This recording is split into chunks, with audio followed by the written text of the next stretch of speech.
एक बार एक शिकारी शिकार करने के लिए जंगल में पहुंचा। उसने अपने तीर पर बहुत ही खतरनाक जहर लगाया और शिकार को निशाना बना करके उसने तीर को छोड़ा, लेकिन उसका तीर चूक गया और तीर एक पेड़ पर जा लगा। वह पेड़ बहुत ही हरा भरा और बहुत सारे तोते उस पेड़ पर रहते थे।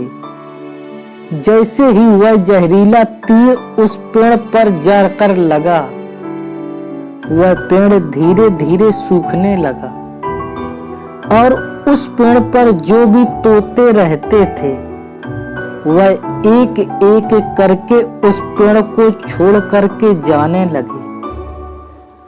उस बड़े से पेड़ के कोटर में एक बहुत ही बूढ़ा तोता भी रहता था, जो बहुत ही धर्मात्मा और अच्छे मन का था। सभी तोते उस पेड़ को छोड़कर जाने लगे थे, लेकिन वह बूढ़ा तोता जाता था, दाना लेकर के आता और उसी कोटर में आकर के बैठ जाता था, परंतु उस पेड़ को छोड़ने को तैयार नहीं था। बूढ़े तोते के साथियों ने कई बार आकर के उसे समझाया कि यह पेड़ सूख रहा है और किसी दिन गिर भी जाएगा, चलो किसी और पेड़ पर चल करके रहा जाए। परंतु वह बूढ़ा तोता वहां से जाने को तैयार नहीं हो रहा था। अब यह बात देवराज इंद्र तक पहुंची। उन्हें बताया गया कि एक तोता है, वह जिस पेड़ पर रहता है उस पेड़ पर एक जहरीला तीर लगने के कारण वह सूखने, गिरने और खत्म होने के कगार पर आ पहुंचा है, और एक बूढ़ा तोता अभी भी वहीं रह रहा है। वह दाना लेकर आता है और वहीं पर रहता है, जबकि उस जंगल में बहुत सारे पेड़ हैं, लेकिन वह उसी पेड़ पर रह रहा है। देवराज इंद्र प्रकट हुए और उस बूढ़े तोते से कहने लगे कि आप बहुत धर्मात्मा हैं, बहुत ही अच्छे मन के हैं, लेकिन आप इस पेड़ को छोड़कर किसी और पेड़ पर चले जाइए, क्योंकि यह पेड़ कुछ ही दिनों में गिर जाएगा।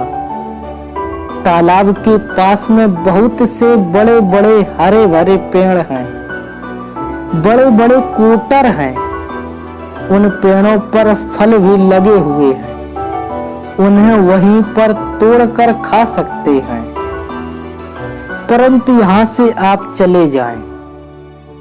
तोता बोला, माफ कीजिएगा, इस पेड़ ने मुझे जीवन दिया है, शिकारियों से मेरी रक्षा की है, हर मौसम में मेरे साथ रहा है।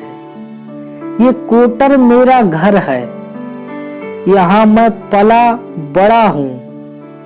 इस पेड़ को मैं छोड़कर कैसे जा सकता हूँ?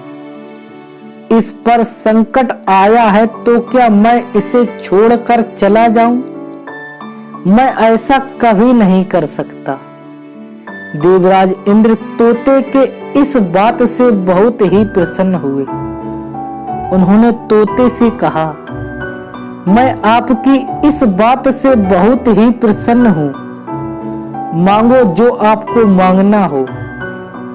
उस बूढ़े तोते ने कहा, मुझे बस इतना मांगना है कि जिस पेड़ ने मुझे जन्म दिया, जहां मैं रहा, पला बढ़ा, जिसे आप मेरा जन्म भूमि कह सकते हो, आप इसे फिर से वैसा ही हरा भरा कर दो जैसा यह था। देवराज इंद्र ने अमृत से उस पेड़ को सींच दिया और पहले की तरह हरा भरा कर दिया।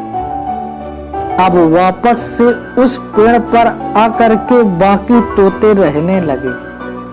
वह बूढ़ा तोता कुछ समय तक और जिंदा रहा, फिर उसकी मृत्यु हो गई और वह स्वर्ग में चला गया।